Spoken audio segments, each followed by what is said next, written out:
Bueno, vamos a explicar un poco a nosotros y a la gente qué es lo que pasa en un caso así. ¿Por qué en el 2011 no se lo pudo procesar? Bien, primero compartir el sentimiento de desazón por un desenlace trágico de una situación extremadamente desagradable que debió haber sido abortada mucho antes. Señalar, lo veía no hace poco en la prensa, que el incesto, que viene asociado en las culturas humanas con un tabú muy fuerte, que éticamente es extremadamente reprobable y desagradable, es delito en el Uruguay en determinadas circunstancias.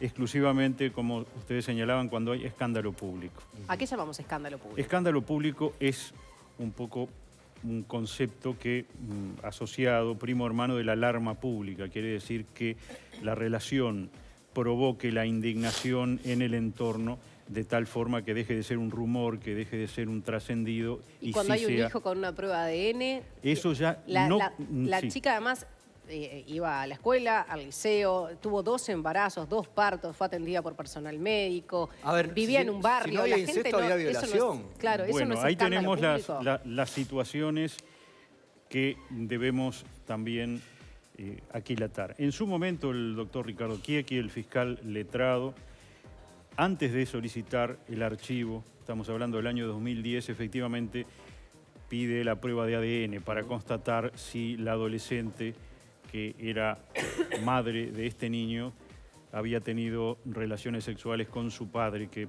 pasaba a ser, por ende, padre y abuelo de ese niño. Ese examen sí se realizó. Ya allí el juez actuante señalaba que no veía indicios de que se hubiera configurado un delito sexual. Dado que no estaba, allí se señala, la nota de escándalo público asociada a esta relación. Ese es el incesto. Pero ¿cómo un padre puede tener relaciones sexuales con su hija adolescente y que para un juez y un fiscal eso no sea una violación? Y tener un hijo. Si son, y ahí vamos Porque está la prueba, digo. Más allá del incesto, yo digo la violación, porque hay una violación por lo menos de carácter psicológico obvia si un padre tiene relaciones sexuales con su hija adolescente. Allí se entendió que no estaba demostrado, es lo que se señala ya en el 2011, cuando el fiscal, el doctor Chiecchi, ya señala que no va a proseguir con la acción penal. Dice, no solicitaré nada, si está absolutamente probado. Se ve que luego del examen de ADN está absolutamente probada la relación sexual incestuosa. Pero no tiene la nota de escándalo público que permita considerarlo delito. Incesto, o sea, si no hay escándalo público, no hay delito. Pero ¿cómo no la violación? Y señala, no se ha demostrado la existencia de violencia en la relación sexual. Yo entiendo la violencia en la relación sexual como asociada a la violación. Lo que no entiendo es que no se... que un juez y un fiscal puedan concebir que un padre puede tener relaciones sexuales con una hija adolescente y que eso no es una violación. No es siempre una violación. Dice, no hay violencia. Quizás lo que no hay es violencia física pero o que no la tomó. Obviamente pero hay violencia psicológica, es evidente. El hecho es que se señala en el 2010, aquí tenemos dictámenes y resoluciones de 2010 y 2011. En la del 2010 se señala que ni la adolescente ni su madre denuncian ningún tipo de violencia en la relación sexual. Luego sí hay una denuncia que la retiran. Yo no me consta. Sé que cuando son requeridas judicialmente para explicar la situación, señalan que no ha habido violencia. La situación se complica por cómo se configura el delito de violación. El delito de violación, que es el mantenimiento de conjunción carnal con violencia o amenazas a personas del mismo o distinto sexo, tiene presumidas las violencias o amenazas cuando la persona con la cual se mantiene relaciones es menor de 15 años. Claro. Y allí se invierte la prueba porque allí hay que demostrar, si se tiene más de 12 años, que hubo un consentimiento. Entonces, esta niña tuvo un hijo a los 15. La violencia se presume. ¿Por qué en la fecha, siendo adolescente, seguramente mayor de 15 años, en el momento en que estamos analizando, pero por qué no se consideró el tiempo desde el cual se venían teniendo las relaciones sexuales, que situaban el comienzo de esas relaciones sexuales en una edad más temprana de los 15 años y que entonces debía aplicarse la presunción de que sí existió violencia y amenazas? No lo sé. Ambos, el fiscal y la juez entendieron que no estaba probado el delito de violación. No, pero eso hizo que durante 5 años estas dos mujeres, sobre todo la hija, porque la madre es cómplice, termina siendo procesada por deberes inherentes a la propiedad porque está la niña, su hijo, el resto de la familia siguieran conviviendo con este hombre. No es una cosa menor lo que pasó. Y ahora la justicia reabre el caso y con los mismos elementos procesa por estos delitos graves y la violación sí es considerada. Digo, ¿ahí qué pasa con ese juez, con ese fiscal? No, la Suprema Corte considera que actuaron y en bien. ese tiempo además abusó en total de 8 menores. Por eso señalábamos, ¿Estamos hablando de abusos sexuales también? la situación ha devenido trágica y debió prevenirse más tempranamente. Lo que nosotros podemos decir, por supuesto todavía no tenemos los informes completos, presumimos que la Fiscalía General de la Nación hace lo mismo que la Suprema Corte de Justicia. Es la doctora Isaura Tórtora, que es quien en definitiva termina archivando el caso, señalando que, como es obvio y ustedes lo saben ad nauseam, el titular de la acción penal es el fiscal. Entonces ella señala escuetamente ante la actitud del titular de la acción penal, del fiscal, que no solicita ningún tipo de medida ampliatoria, decrétase el archivo de estas actuaciones. La doctora Tórtora es una buena juez. De hecho, yo al doctor Chichi no lo conozco. La doctora Tórtora incluso fue alumna mía hace unos 15 años en Introducción a la Judicatura. La Corte al departamento de Rivera le presta especial atención porque es un departamento penalmente muy complejo. Claro. No va un juez que no tenga las condiciones o no tenga la suficiente experiencia a la materia penal del departamento de Rivera desde siempre. No es esta Corte, desde que yo ingresé hace casi 40 años, siempre fue un destino AAA, decimos nosotros, un destino a tener en cuenta el departamento de Rivera, donde además en la zona, en el norte, hay una problemática de abusos y violaciones intrafamiliares bastante más numerosa que en el resto del país. Hemos visto Yo no diría casos, que es habitual, pero no es exótico. Existe. La zona tiene un larguísimo historial de siempre de un número superior a la media en el país de este tipo de situaciones.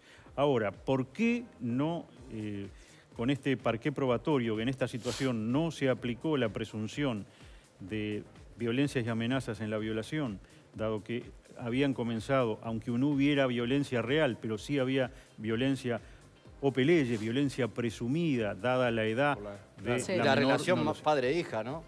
Y la relación padre ahí volvemos a mezclar. Tenemos el problema del incesto porque hay una relación y el problema de la autoridad que tiene que ver con el concepto de la violación también entre un padre y una hija, que la cría desde pequeña, que es el padre en la adolescencia, que es la autoridad sobre ella.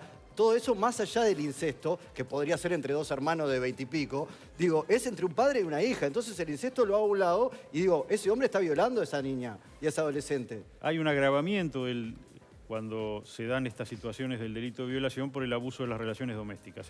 Es una violación agravada, ahí vieron que hay reiteradas violaciones agravadas. Sí, ¿y por qué a la madre se la procesa sin prisión cuando en realidad Juan Miguel decía es cómplice? Ella dijo que sabía durante todos estos años de violación, de embarazos, sabía todo y no protegió a su hija, ante las amenazas se protegió a sí misma. Es verdad, una situación donde opera la discrecionalidad allí del fiscal y el juez, en el sentido, hemos señalado, de si se procesa o no con prisión. En Uruguay tenemos un 53% de los procesamientos que son con prisión y un 47% que son sin prisión. Se trata, y a veces se dice que se abusa del procesamiento con prisión, de acotar el procesamiento con prisión a las situaciones más graves. Esto ha llevado, dado el altísimo número de procesamientos que tenemos en la sociedad uruguaya, a que tengamos 10.700 presos. Procesando 1 de cada 2, el 50% de aquellos respecto de quienes tenemos pruebas, indicios de convicción suficiente que han cometido delitos, tenemos 10.700 presos. Por supuesto, se podría postular que deberíamos procesar en este código hasta el año que viene, hasta el 16 de julio del año 17, que deberíamos procesar a todos con prisión, lo cual tendería a llevar la población carcelaria a 20.000 y no a 10.700, para lo cual habría que hacer fortísimas inversiones en establecimientos carcelarios. O sea, que no se procesa con prisión porque no hay lugar en las cárceles. No se procesa con prisión, salvo en las situaciones más graves, para mantener el sistema contenido. Por eso, cuando alguno de las patas del sistema, algunos de quienes estamos vinculados a la seguridad pública, que tampoco somos tantos, es Ministerio del Interior y la Policía, Fiscalía General, Suprema Corte y Justicia Penal, cuando tratamos de plantear ante la sociedad algún caso donde se parecería por sentido común que la respuesta penal debería ser más fuerte, debería haber sido no solo archivar el expediente o no solo un procesamiento con prisión, sino dar una señal en un sentido con más firmeza a los efectos de evitar la reiteración de determinados delitos, firmeza que yo comparto. Lo que nosotros señalamos es, según las distintas encuestas que se han realizado y desde el Observatorio de la Seguridad, en los distintos años el costo por preso en el Uruguay va de entre 7, 8, 9 mil dólares por año. Significa una inversión de 90 millones de dólares por año solamente en el mantenimiento del sistema carcelario actual. Cualquier refuerzo en la respuesta punitiva del Estado significa muchísimo más dinero, muchísimo. Miren lo que costó obtener después de 10 años, 10 millones de dólares para implementar un nuevo proceso penal. Sí. El tiempo que ha llevado poner en funcionamiento la nueva cárcel de Punta de Rieles. Nosotros que estamos construyendo un edificio en los tiempos, sabemos además los tiempos que tiene el Estado para construir establecimientos. Entonces, imagínense esto de si se quisiera una respuesta penal más fuerte, debería haber una política de Estado que trascendiera a varios gobiernos, hacer fortísimas inversiones, crear nuevas cárceles y prepararnos para tener un número de presos mucho mayor. Bien, Jorge Chediak, muchísimas gracias por acompañarnos. Gracias, doctor, por venir. En el día de ayer les decíamos que se iban a reunir, estamos hablando de